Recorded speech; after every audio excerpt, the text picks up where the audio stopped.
আজকে আমরা যারা এই মানববন্ধনে একত্রিত হয়েছি, আমরা স্পষ্টভাবে বলতে চাই, ৭১-এর মুক্তিযুদ্ধ যেমন কোনো বিশেষ গোষ্ঠী বা বিশেষ দলের নয়, বাংলাদেশের আপামর সাধারণ মানুষের জনযুদ্ধ ছিল। একইভাবে ২০২৪-এর গণ অভ্যুত্থান বলেন কিংবা আন্দোলন বলেন, সেটিতেও কিন্তু বাংলাদেশের সকল শ্রেণী পেশা মতের মানুষ একসঙ্গে রাস্তায় নেমেছিল। কেউ যদি বাংলাদেশের যে কোনো গণ আন্দোলনকে, জনতার আন্দোলনকে কুক্ষিগত করতে চায়, তার পরিণতি অতীতেও যেমন ভালো হয় নাই, ভবিষ্যতেও কিন্তু তার পরিণতি ভালো হবে না। বাংলাদেশে সংস্কৃতির রাজধানী বলা হয় ব্রাহ্মণবাড়িয়াকে। সেই ব্রাহ্মণবাড়িয়ায় ২০২১ সালে সুর সম্রাট ওস্তাদ আলাউদ্দিন খাঁর সঙ্গীতাঙ্গন আগুন দিয়ে জ্বালিয়ে দেয়া হয়।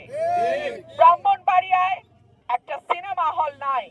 ব্রাহ্মণবাড়িয়ায় কোনো সাংস্কৃতিক প্রতিষ্ঠানকে দাঁড়াতে দেয়া হচ্ছে না। এই কালো নকশা কারা করছে? যারা বাংলাদেশকে পেছনের দিকে নিয়ে যেতে চায়, যারা বাংলাদেশকে অন্ধকারে নিয়ে যেতে চায়, যারা বাংলাদেশকে একটা মৌলবাদী রাষ্ট্র হিসেবে বিশ্বের কাছে পরিচিত করতে চায়, তারাই বাংলাদেশের এই সংস্কৃতির রাজধানী ব্রাহ্মণবাড়িয়াতে একটা সিনেমা, যেটা একেবারেই পরিবারের সকলকে নিয়ে দেখবার মতন একটি সিনেমা, বনলতা এক্সপ্রেস, তার প্রদর্শনী বন্ধ করে দিয়েছে। গতকালকে আমি এই সিনেমাটি দেখেছি।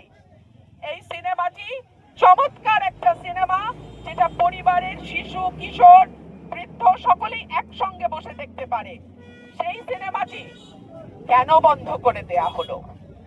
আমি যদি প্রশ্ন করি, যেই রাষ্ট্র ৬ বছরের শিশুকে ধর্ষণ আর বলাৎকার থেকে রক্ষা করতে পারে না, যেই রাষ্ট্র ৭০ বছরের বৃদ্ধাকে ধর্ষণের হাত থেকে রক্ষা করতে পারে না, যেই রাষ্ট্রে প্রতিদিন ২ জনের উপরে মানুষ খুন হয়, যেই রাষ্ট্রে দুর্নীতি, দুঃশাসন, টাকা পাচার, ব্যাংক লুট, ঘুষ, কোন রকম কোন অন্যায় বন্ধ করতে পারে নাই, সেই রাষ্ট্র কেন সিনেমা বন্ধের মদত দেয়?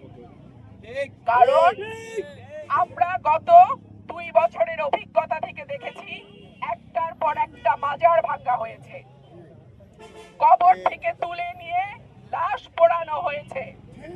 আমরা দেখেছি দক্ষিণ পন্থা বা ডান পন্থা উগ্রবাদের উত্থান। কিন্তু আমার দেশের মাটি তো এমন ছিল না। এই দেশের মাটিতে আজানের ধ্বনি যেমন সুমধুর ধ্বনি আমরা শুনেছি, আমরা বাউল গানও শুনেছি।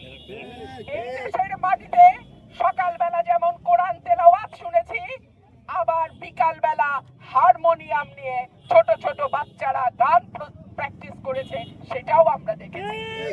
তাহলে এই বাংলাদেশকে কারা এই বাংলাদেশকে মৌলবাদের ভূমি বানাতে চায়? এই প্রশ্ন আজকে আপনাদের মাধ্যমে আমি রেখে যাচ্ছি, এবং এই রাষ্ট্রের কাছে আমার দাবি থাকবে, যেই রাষ্ট্র কোনো অপরাধ বন্ধ করতে পারে নাই, যেই রাষ্ট্র ছোট ছোট শিশুদেরকে বলাৎকার আর ধর্ষণের হাত থেকে বাঁচাতে পারে নাই, সেই রাষ্ট্র আজকে কি করে বাংলাদেশকে, যেখানে সব রকম সাংস্কৃতিক কর্মকাণ্ড ধর্মের পাশাপাশি চলেছে, সেটাকে বন্ধ করে বাংলাদেশকে, পরের প্রজন্মকে অন্ধকারের দিকে নিয়ে যাওয়ার মদত দিচ্ছে। আমি বলে রাখি, তোমাকে বধিবে যে গোকুলে বাড়িছে সে।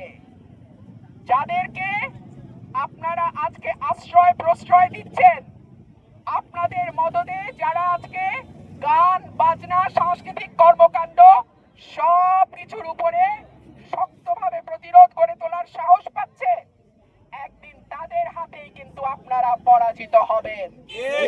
আমি আশা রাখবো শুভ বুদ্ধির উদয় হবে, সামনের সাংস্কৃতিক কর্মকাণ্ড থেকে দূরে না রাখি।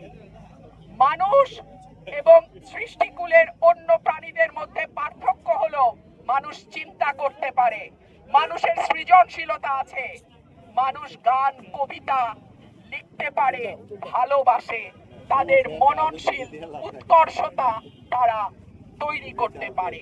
এই রকম রাষ্ট্র আমরা আশা করি না যেই রাষ্ট্র মানুষকে পেছনের দিকে নিয়ে যাবে, যেই রাষ্ট্র একটা অসাম্প্রদায়িক সকলের বাংলাদেশকে কোনো বিশেষ গোষ্ঠীর হাতে তুলে দেবার ষড়যন্ত্র করবে। আমি আপনাদের মাধ্যমে আজকে যারা এই মানববন্ধনে উপস্থিত হয়েছেন আপনাদের সকলকে ধন্যবাদ জানাই। আমি আমার সাংবাদিক ভাইদেরকেও ধন্যবাদ জানাই, আপনারা কষ্ট করে আজকে আমাদের মাঝে উপস্থিত হয়েছেন। এবং আমি দাবি জানাবো অবিলম্বে ব্রাহ্মণবাড়িয়ায় সাংস্কৃতিক কর্মকাণ্ড যাতে নির্বিঘ্নে নিরাপদে চলতে পারে সেই ব্যবস্থা করে দেয়া হোক। প্রশাসনের কাছে আমার আবেদন থাকবে, ব্রাহ্মণবাড়িয়া বাংলাদেশের সংস্কৃতির রাজধানী, এই পরিচয়টা আপনারা কোনোভাবেই কোনো গোষ্ঠীকে মুছে ফেলতে দেবেন না। ধন্যবাদ সবাইকে, ভালো থাকবেন। আশা করি আমরা আমাদের হারানো ব্রাহ্মণবাড়িয়া আবারও আমাদের সাংস্কৃতিক কর্মকাণ্ড নির্বিঘ্নে নির্ভয়ে চালাতে পারবো। ধন্যবাদ।